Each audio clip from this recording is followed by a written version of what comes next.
The feedback was where we started, really, because a lot of this research on formative assessment was about different kinds of feedback. And what we found was that most of the feedback that's common in schools is the least helpful in terms of what psychologists have found. So there's lots of different ways of looking at feedback, but a very important way of thinking about feedback is whether it's ego involving or task involving. So if you say to students that you did very well, you were one of the best pieces of work, you did one of the best pieces of work in the class, that's ego involving because it focuses on that person's position in the class. Whereas if you get feedback that says things like, well, this is what you need to do to improve, then that focuses on the task. And what the research shows very clearly is that ego involving feedback is rarely effective and in fact can lower achievement.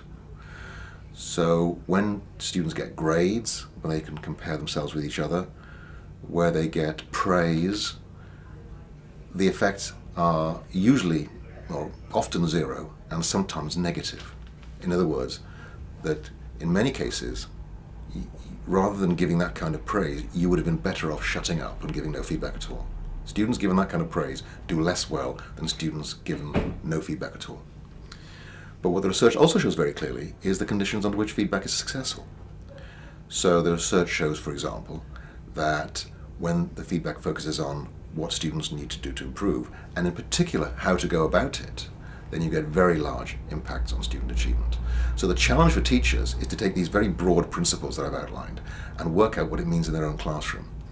The way I summarize all this is to say that I think that good feedback causes thinking. The really important thing is that when a student gets a piece of feedback, the first thing they do is think, not react emotionally, not disengage, but think. That's very important because what the research on student motivation shows is that